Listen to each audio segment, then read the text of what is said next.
자, 여러분 안녕하세요.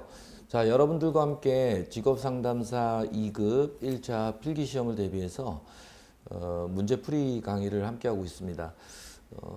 본격적인 문제풀이 강의는 아니고요.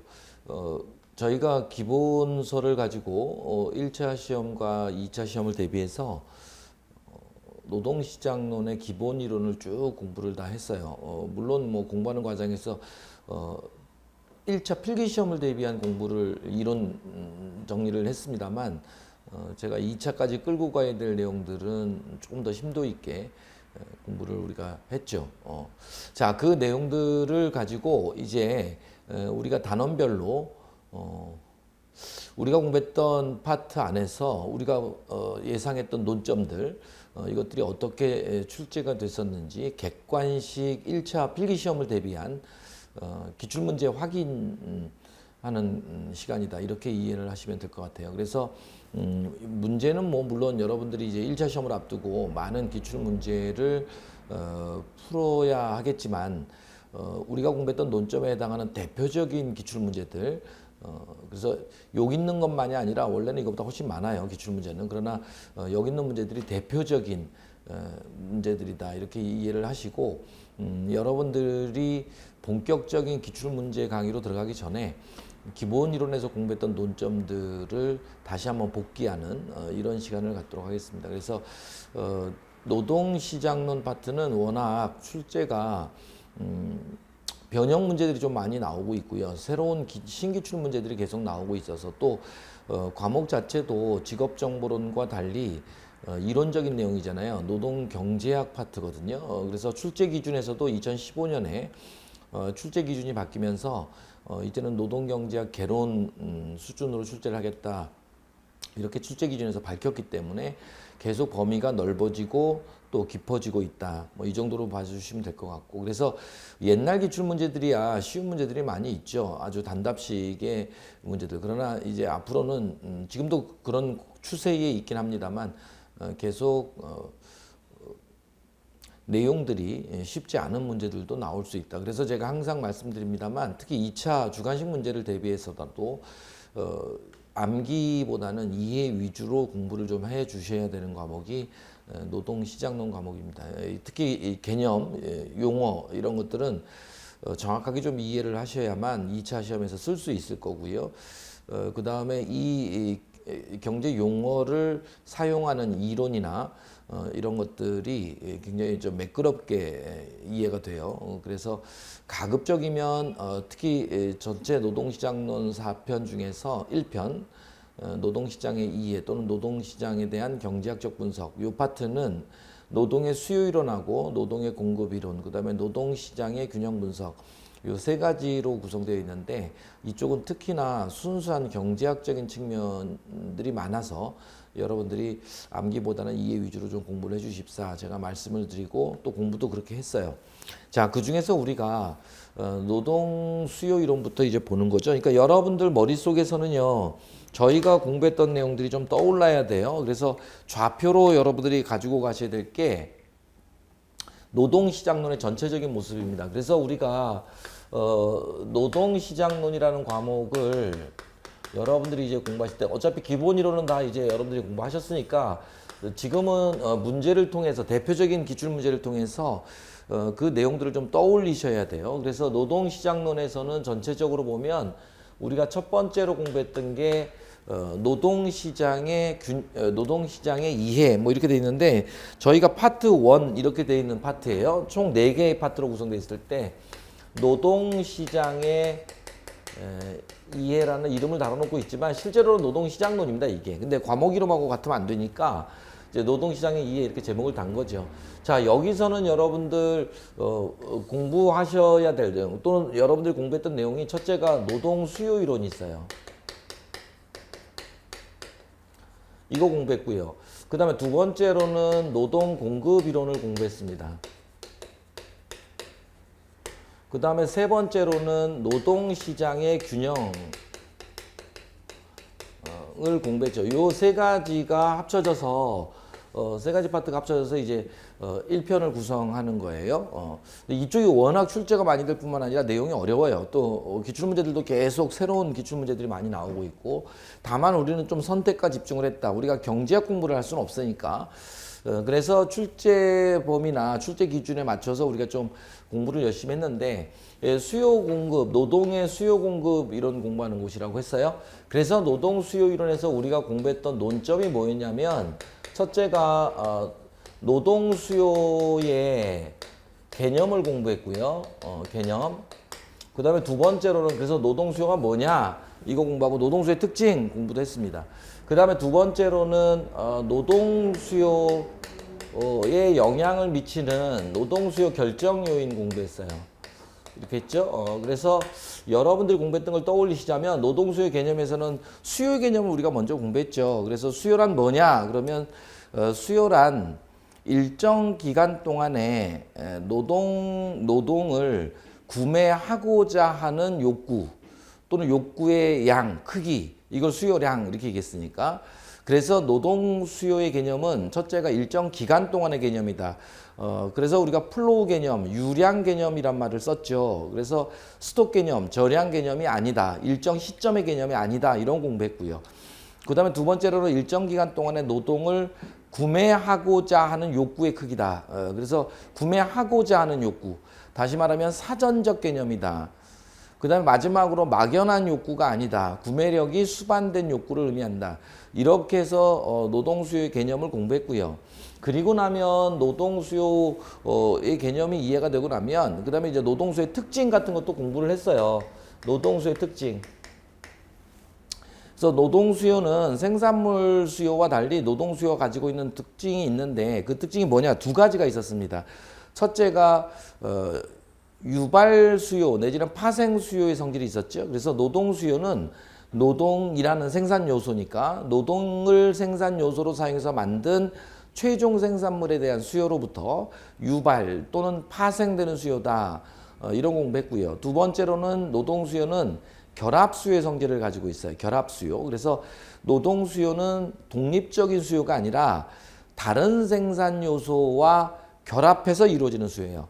다른 생산 요소, 예컨대 뭐 노동과 관련해서 대체 관계에 있는 자본 같은 거죠. 그래서 노동 수요는 독립적인 수요가 아니라 다른 생산 요소, 예컨대 노동과 대체 관계에 있는 생산 요소인 자본 등과 결합해서 이루어진다. 그래서 노동과 자본의 결합 비중이 굉장히 중요하다. 이런 공부했고요. 그래서 특히 노동과 자본 중에서 노동을 더 많은 비중을 쓰게 되면, 노동과 자본의 결합 비중에서 노동이라는 생산 요소를 더 많이 쓰게 되면 우리는 노동 집약적 또는 자본 절약적이다. 이런 표현을 썼고요. 반대로 노동과 자본의 결합 비중에서 자본의 비중이 더 높은 경우를 우리는 자본 집약적 또는 자본 집중적 이렇게 얘기했죠. 이 말은 곧 노동 절약적이라는 말이에요.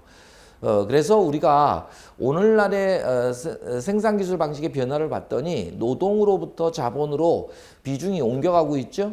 그래서 끊임없이 노동을 자본으로 대체하는 생산기술 방식의 변화가 오기 때문에 우리는 이것을 자본 집약적 기술진보 또는 노동 절약적 기술진보다 이렇게 얘기를 했었죠. 자, 아무튼 그런 내용들로 인해서 우리는 노동 수요의 개념과 특징을 공부했고요. 그리고 나면 이제 이걸 가지고 들어와서 우리는 노동 수요 결정 요인들을 공부했어요. 그래서 광의의 노동 수요 함수라 그래서 노동 수요에 영향을 미치는 요인들을 하나씩 다 봤습니다. 물론 당연히 1번 타자는 노동의 가격이죠. 당해제와의 가격, 즉 노동의 가격인 임금일 거고요. 그 외에도 우리가 몇 가지, 한 대여섯 가지 준비를 우리가 했었습니다. 그리고는 이 노동 수요에 영향을 미치는 결정 요인들이 노동 수요에 어떻게 영향을 미치느냐, 상관관계까지 우리는 공부했다. 그래서 1번 타자인 노동 수요 결정 요인은 당연히 노동의 가격 임금이고요. 그 외에도 노동과 대체 관계에 있는 다른 생산 요소의 가격, 예컨대 자본의 가격도 노동 수요에 영향을 미쳤죠. 그런 거 우리가 확인했고요. 그 다음에 유발수의 성질로부터 노동을 생산 요소로 사용해서 만든 최종 생산물에 대한 수요로부터 노동 수요는 영향을 받기 때문에 유발수의 성질로부터 예컨대 노동을 생산 요소로 사용해서 만든 최종 생산물의 가격이라든가 또는 노동을 생산 요소로 사용해서 만든 최종 생산물에 대한 총 수요의 크기, 총 수요자의 수 이런 것들은 결과적으로 노동 수요에 영향을 미쳤다. 이런 공부했고요. 그 다음에 생산기술 방식의 변화도 노동 수요에 영향을 미치죠. 그래서 노동을 자본 설비로 대체하는 생산기술 방식의 변화가 일어나면 당연히 노동 수요가 줄어든다 그랬어요. 그죠? 우리는 이것을 자본 집약적 기술 진보다 또는 노동 절약적 기술 진보다 이렇게 얘기를 했죠.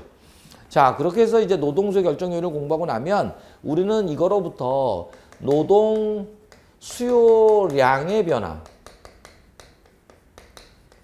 노동 수요량의 변화와 노동 수요의 변화를 공부했어요.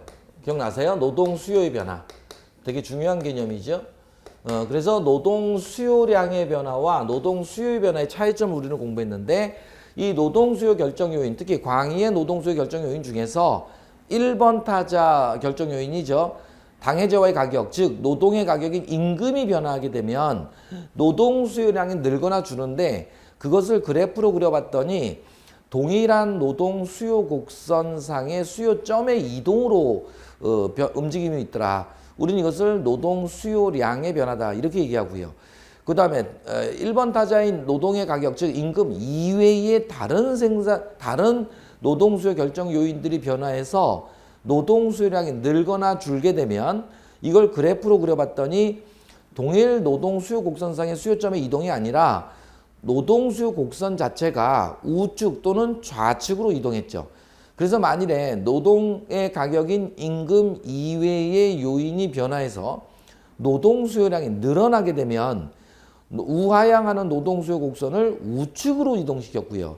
반대로 노동의 가격, 즉 임금 이외의 다른 생산 요인들이 다른 결정 요인들이 변화해서 노동 수요량이 감소하게 되면 우하향하는 노동 수요 곡선을 좌측 이동시켰어요. 그래서 이것을 노동 수요량의 변화와 구분해서 노동 수요의 변화다 이렇게 얘기했죠. 그래서 노동 수요의 변화는 결국은 노동의 가격인 임금 이외의 다른 노동 수요 결정 요인들의 변화죠. 임금의 변화면 노동 수요량이 변하고 그거는 곡선을 이동시키지 않아요. 동일 노동 수요 곡선상의 수요점의 이동만을 가져왔죠. 노동 수요량의 변화와 노동 수요의 변화까지 공부했습니다. 그리고는 우리가 세 번째로 한계 생산 체감의 법칙을 공부한다고 했는데 한계 생산량, 한계 생산 체감의 법칙 이렇게 얘기하죠. 체감의 법칙을 공부한다고 했는데 요거는 우리가 2차에서 기출문제를 가지고 공부한다 이렇게 말씀을 드렸고요. 그리고는 이제 네 번째로 탄력성 공부했죠. 그죠? 탄력성. 그래서 탄력성을 우리는 노동 수요에서 아주 본격적인 공부를 했습니다.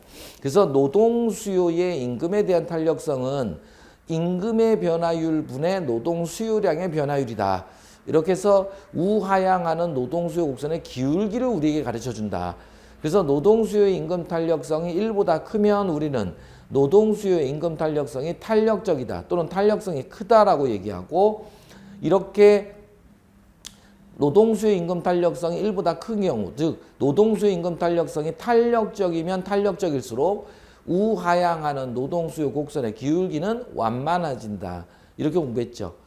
반대로 노동 수요의 임금 탄력성이 비탄력적일수록 또는 탄력성이 작을수록 우하향하는 노동 수요 곡선의 기울기는 가팔라진다. 그래서 우리는 가비완탄을 공부했고요. 그죠? 따라서 노동 수요의 임금 탄력성의 수치에 따라서 경우에 따라서는 우하향하는 노동 수요 곡선이 수직이 되거나 수평이 될 수도 있다.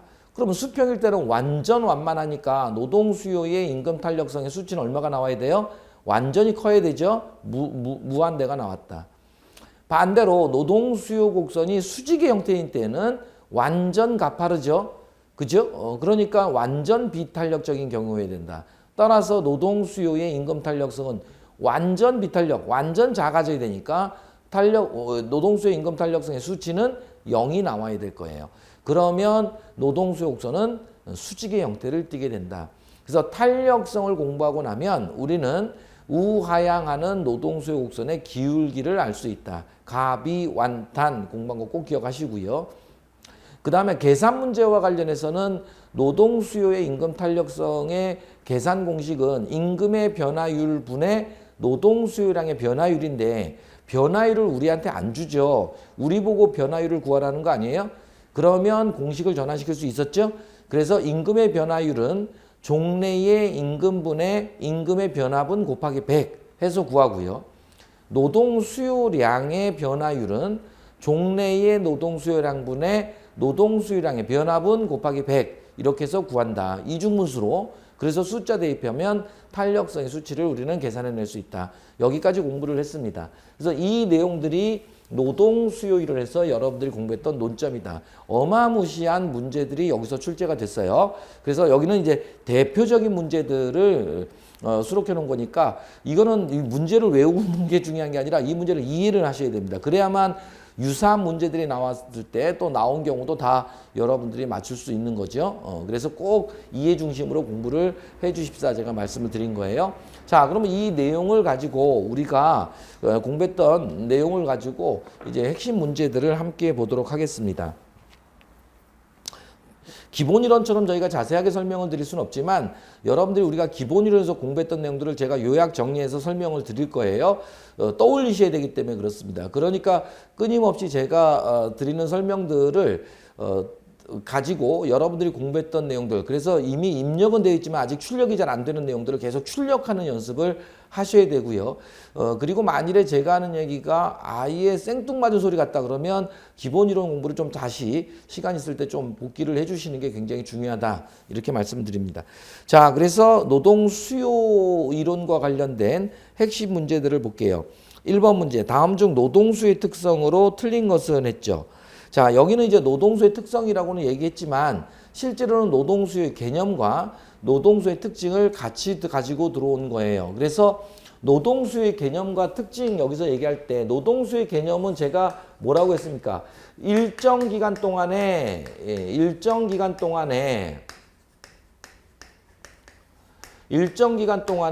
노동을 구매하고자 하는 욕구의 크기다. 이렇게 얘기하면서 우리가 이때 이 일정 기간 동안 이 개념을 우리는 뭐라고 했다?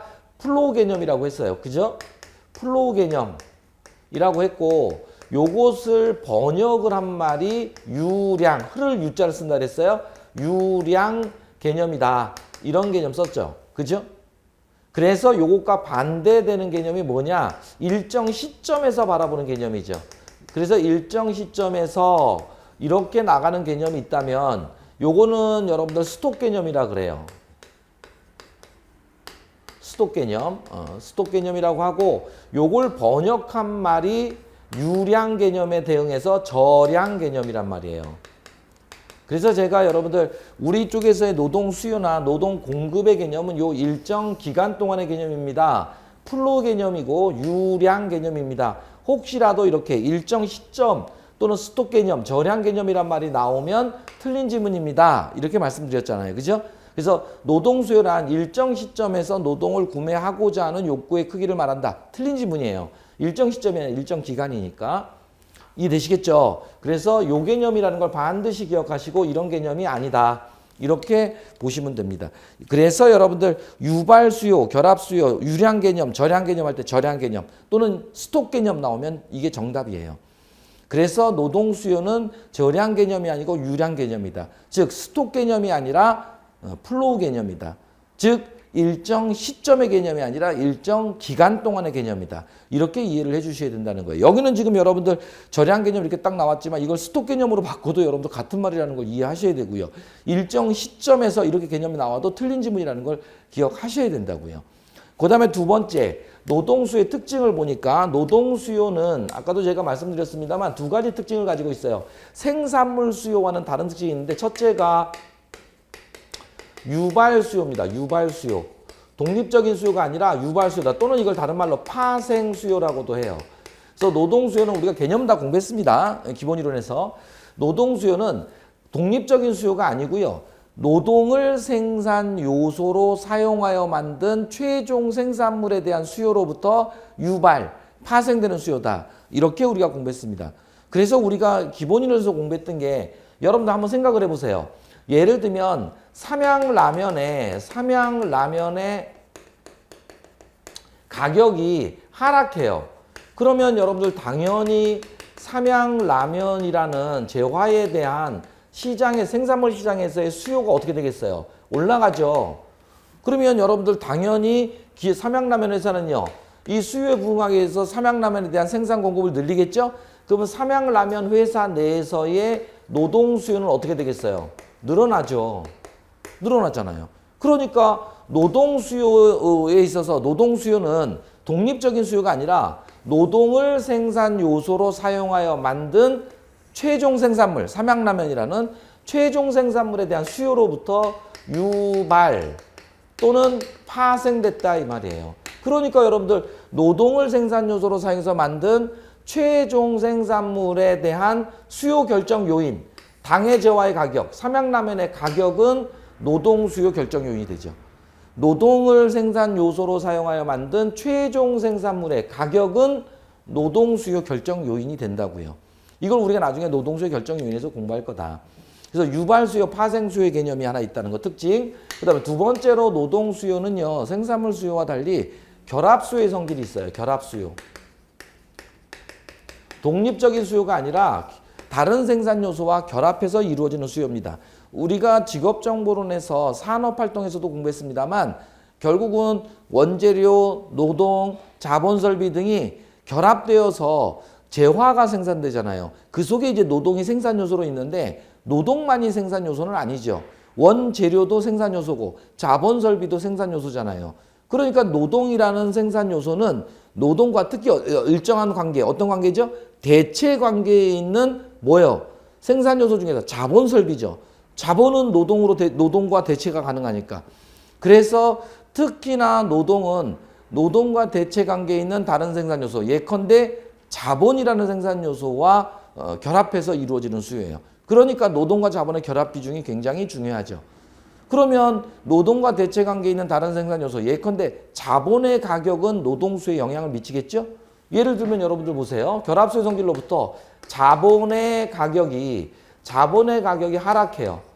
그러면 여러분들 자본에 대한 수요는 기업의 입장에서 자본에 대한 수요는 증가하겠죠. 그럼 자본의 수요가 증가하게 되면 자본과 대체 관계에 있는 생산 요소가 노동이잖아요. 그러니까 노동의 수요는 어떻게 되겠어요? 줄어들죠. 대체 관계는 서로 음의 관계가 되니까. 그러니까 노동 수요는 노동과 대체 관계에 있는 자본 수요로부터 이런 관계니까 자본의 가격, 즉 노동과 대체 관계에 있는 다른 생산 요소의 가격은 노동 수요 결정 요인이 됩니다. 결합 수요의 성질 때문이에요. 자, 그래서 이 두 가지 특징을 가지고 있다는 거 꼭 기억을 해 주시고요. 지금 1번 문제는 바로 이 노동수의 개념, 그 다음에 노동수의 특징 두 가지, 이걸 가지고 결합해서 문제 지문을 만든 거다. 이렇게 이해하시면 됩니다. 그래서 유발수요는 다른 말로 파생수요라고도 한다. 이렇게 제가 말씀을 드렸던 거 기억하시고요. 그 다음에 두 번째, 노동수요 결정 요인으로 옳은 것은 했죠. 자, 노동수요 결정 요인을 우리가 두 번째로 공부한단 말이에요, 여기서. 그래서 노동수요에 영향을 미치는 요인들이 뭐냐?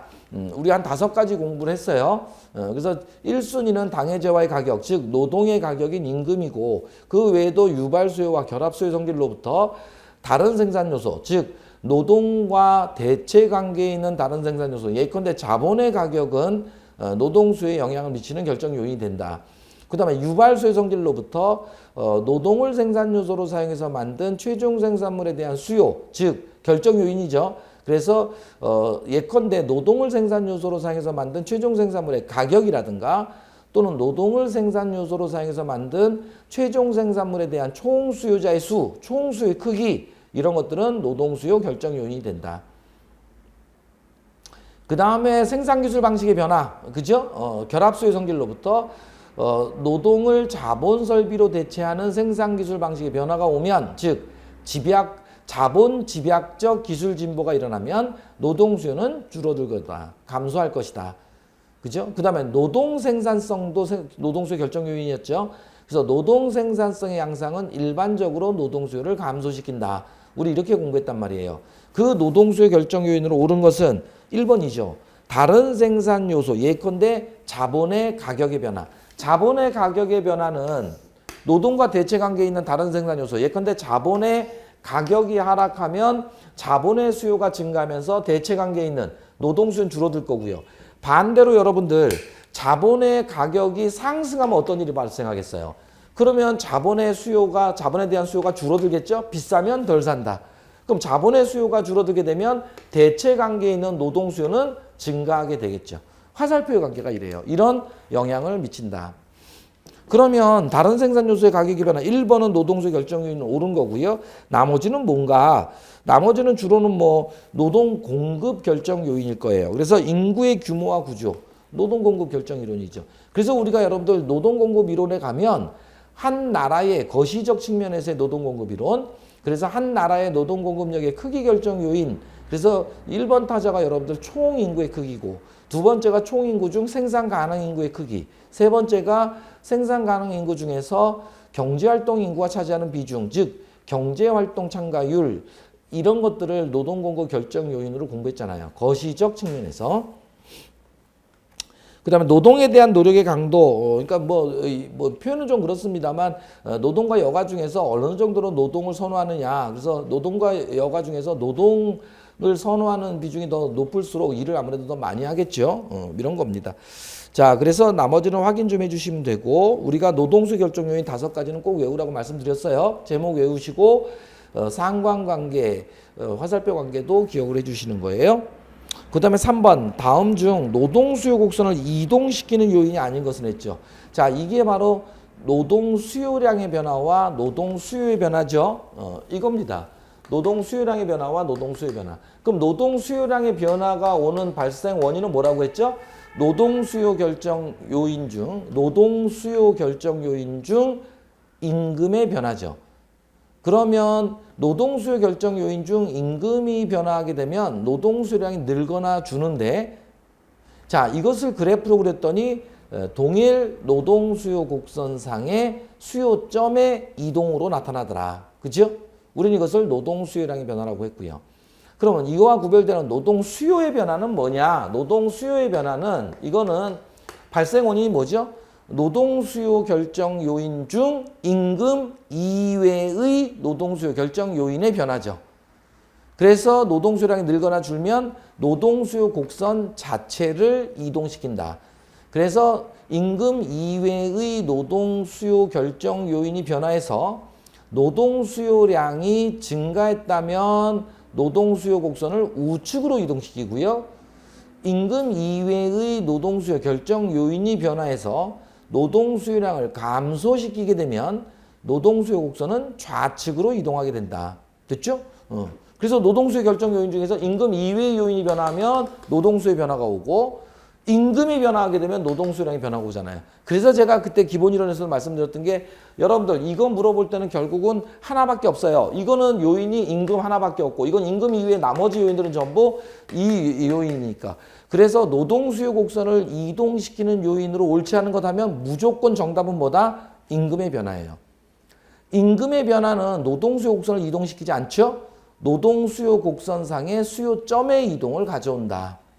그죠? 노동수요량의 변화입니다, 그게. 그래서 정답을 여러분들 1번으로 골라주셔야 돼요. 임금의 변화는 노동수요 곡선을 이동시키지 않아요. 노동수요 변화 요인이 아닙니다. 노동수요량의 변화 요인. 즉 동일한 노동수요 곡선상의 수요점의 이동을 가져다 줄 뿐이다.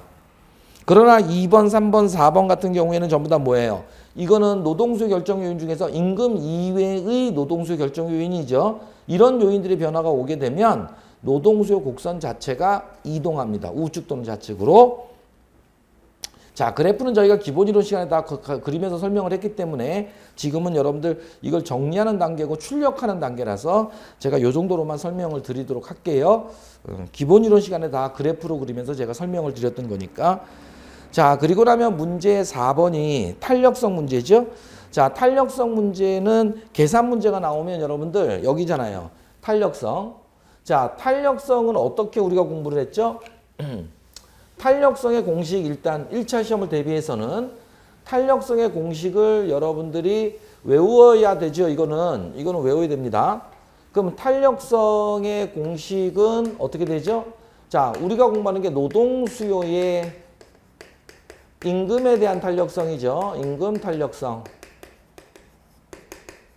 자, 노동수요 임금 탄력성은 공식이 임금의 변화율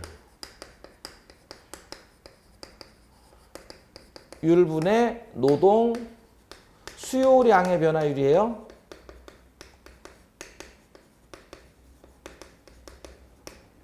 그래서 우리가 공부했던 게 임금이 10% 오르면 올랐을 때 노동 수요량이 30% 감소했다면 그러면 탄력성은 얼마죠? 10분의 30이니까 3이 되는 거죠.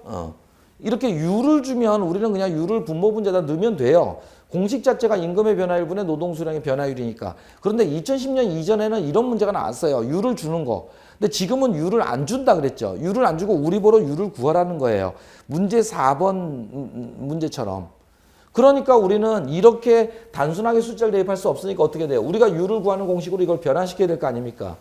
그러면 임금의 변화율분의 노동 수요량의 변화율은 자, 유를 우리가 구해야 되니까 그러면 임금의 변화율 구하는 공식 써주고 노동 수요량의 변화율 구하는 공식을 여기다 써주면 이중분수가 나온다고 했죠. 자, 그러면 공식이 어떻게 되죠? 임금의 변화율을 구하는 공식 종래의 임금분의 임금의 변화분 곱하기 100 하면 임금의 변화율이 나올 거고요.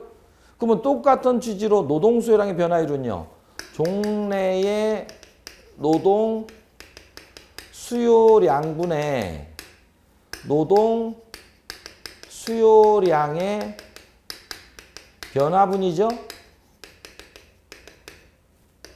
곱하기 100 이렇게 하면 노동 수요량의 변화율이 나온다. 그래서 이렇게 공식을 써주시고 그럼 이제 여기다가 대입을 하면 되잖아요. 숫자를 대입하는 거죠. 그럼 여러분들 임금이 10,000원에서 12,000원으로 증가했어요. 임금이 오른 거죠. 그랬더니 고용량은 임금이 올랐으니까 고용량은 줄어들겠죠. 120명에서 108명으로 감소한 경우에 노동 수요의 임금 탄력성을 구해라 이 말이잖아요. 그러면 여러분들 종래 임금이 얼마죠? 10,000원이죠. 10,000원분의 임금의 변화분은요. 10,000원에서 12,000원으로 증가했으니까 변화분은 2,000이에요. 12,000이 아니라 10,000원에서 12,000원으로 2,000원 변화했잖아요. 곱하기 100 분의 그럼 종래 노동 수요량은요. 120이죠. 120명. 그 다음에 노동 수요량의 변화분은요. 120명에서 108명으로 감소했으니까 화살표는 중요한 게 아니에요. 증가 감소는 중요한 게 아닙니다. 여기는 전부 다 변화율을 구할 때는 크기만을 보기 때문에 절대값이에요. 그래서 120명에서 108명으로 감소했으니까 노동 수요량의 변화분은 12명이죠. 12명 지금 줄어든 거잖아요. 곱하기 100 이렇게 계산하시면 돼요. 그러면 요거는 여러분들 분모를 계산해 보면 10,000분의 2,000 곱하기 100이니까 2,000 나누기 10,000 한다면 여기다 곱하기 100을 하는 거죠. 그러면 이거는 여러분들 5분의 1이니까 20이 될 거고 여기는 120분의 12 곱하기 100이니까 10이 되겠죠. 결국 이 얘기는 임금이 20% 올랐더니 노동 수요량이 10% 감소했다는 의미예요. 율로 얘기하자면 율을 계산하면 그러니까 지금 이렇게 계산해서 20분의 10이 나왔잖아요. 지금 그죠? 그러니까 0.5가 되죠. 탄력성은 0.5. 항상 탄력성은 여러분들 분수로 계산해서 소수점으로 표시해야 됩니다.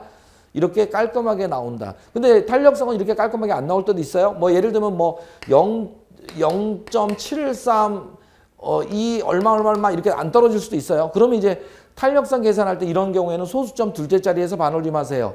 소수점 셋째 자리에서 반올림하세요. 이런 문제가 나오는 거죠. 이거 여러분들 만일에 계산 문제 나오는데 이를 소수점 소수 셋째 자리에서 반올림하세요. 이렇게 나오면 어떻게 쓰면 돼요? 2에서 반올림하니까 0.73 이렇게 써주면 되고 소수 둘째 자리에서 반올림하세요. 그러면 3에서 반올림해야죠. 그러니까 이때는 0.7 첫째 자리까지 쓰라는 얘기죠.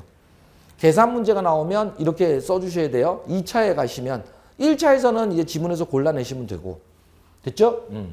그래서 그대로 2차에서 기출문제고 1차에서는 이렇게 객관식으로 나왔었다. 그래서 이 공식을 여러분들이 기억하셔야 돼요. 그래서 임금의 변화율 구하는 공식, 그 다음에 노동 수요량의 변화율 구하는 공식을 이렇게 깔끔하게 써주시고 답을 구하시면 됩니다. 자, 그래서 문제 4번 0.5 0.5는 두 번이나 출제가 됐었어요. 근데 똑같은 문제가 아니라 숫자만 바꿔서. 그래서 0.5인 적이 두 번 나왔는데 그렇다고 여러분들 항상 0.5 딱 떨어지지는 않는다. 그래서 떨어지지 않을 때는 소수 둘째 자리 또는 셋째 자리에서 반올림하세요라고 문제 나오면 그대로 그에 따라 가시면 되고 지문은 객관식에서 골라주시면 됩니다.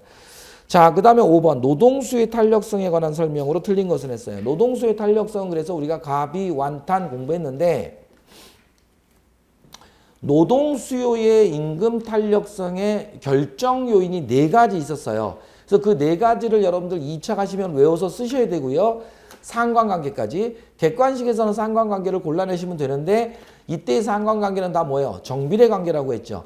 그래서 노동수요 임금 탄력성 결정 요인 4가지는 노동수요 임금 탄력성과 정비례 관계다. 그래서 이걸 힉스 마샬 법칙이라고 우리가 공부했습니다. 자, 그러면 정비례 관계인 거, 틀린 거 고르는 거니까 정비례 관계인 거 3개 넣어놓고는 반비례 관계인 걸 하나 넣어놨겠죠. 그거 고르시면 돼요. 옳은 거 고르라 그러면 정비례 관계가 한 놈 들어가 있고 반비례 관계로 3개 써놨을 거 아니에요. 자, 그러면 생산물에 대한 수요가 탄력적일수록 노동 수요도 탄력적으로 된다. 그죠? 탄력적일수록 탄력적이다. 맞죠? 그 다음에 2번 총 생산비에 대한 노동 비용에 차지하는 비중이 클수록 노동 수요는 비탄력적이 된다. 작아진다 이런 뜻이니까 반비례 관계로 써놨네요. 이게 정답이죠. 틀렸습니다. 정비례 관계입니다. 총 생산 비용 중 노동 비용이 차지하는 비중이 클수록 높을수록 노동 수요의 임금 탄력성은 탄력적이다. 커진다. 정비례 관계입니다. 3번 노동을 다른 생산 요소로 대체하는 것이 용이할수록 즉 노동 이외의 다른 생산 요소와의 대체 가능성이 클수록 높을수록 노동 수요의 임금 탄력성은 탄력적이다. 커진다. 정비례 관계입니다. 4번 노동 이외의 생산 요소의 공급 탄력성. 그러니까 노동 이외의 다른 생산 요소. 예컨대 자본의 공급 탄력성이죠. 또는 정확하게는 자본 공급의 이자율에 대한 탄력성인데 이것이 탄력적일수록 클수록 노동 수요 임금 탄력성은 탄력적이다. 커진다. 다 정비례 관계예요. 힉스 마샬 법칙. 그래서 노동 수요의 임금 탄력성 결정 요인 4가지 제목 외우시고 이것이 노동 수요 임금 탄력성에 어떤 상관관계가 있느냐? 정비례 관계에 있다. 이렇게 정리하시면 됩니다. 객관식에서는. 자, 그다음에 6번 탄력성 문제인데 노조가 임금 인상 투쟁을 벌일 때 고용량의 감소 효과가 가장 적게 나타나는 경우는 했어요. 자, 여러분들 이거 보세요. 노동수요 임금 탄력성을 공부하는 이유가 바로 이런 것들 때문에 우리가 공부를 하는데 2차 가시면 이제 이거와 관련된 문제들을 우리가 기출문제로 정리할 거예요. 2차 주관식 가시면 노동수요의 임금 탄력성이 탄력적이란 말은 임금의 변화율, 임금이 올랐을 때 노동수량은 줄잖아요. 그죠? 그러면 임금이 올랐을 때 노동수량이 줄어드는데 똑같이 임금이 올랐을 때 노동 수요량이 많이 줄어들수록 고용량이 많이 감소할수록 탄력성은 커져요, 작아져요? 커지죠.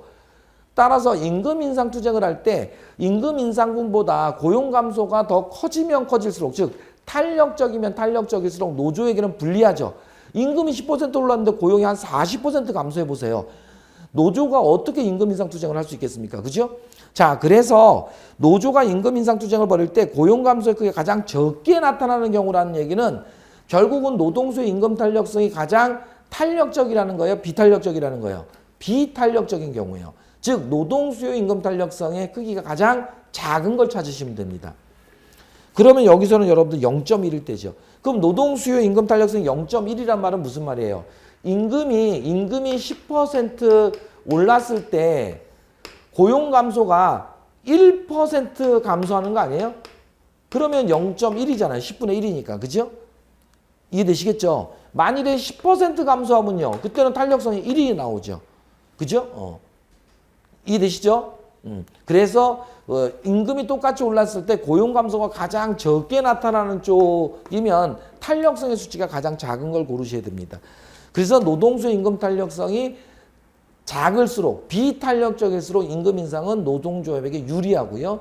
그 다음에 노동조합의 임금 인상 투쟁을 통해서 고용 감소가 적게 나타나는 거죠. 여기서는 1번을 골라주셔야 됩니다. 자, 이렇게 해서 여러분들 우리가 노동 수요 이론에서의 논점 네 가지와 관련된 대표적인 문제들을 기출 문제를 우리가 정리하면서 공부했던 기본 이론에서 공부했던 내용들을 복기를 한번 쭉 훑어봤습니다. 수고하셨습니다. 다음 시간에 우리가 노동 공급 이론 쪽하고요. 그다음에 노동 시장의 균형 쪽을 한꺼번에 정리하도록 하겠습니다. 수고 많이 하셨어요. 감사합니다.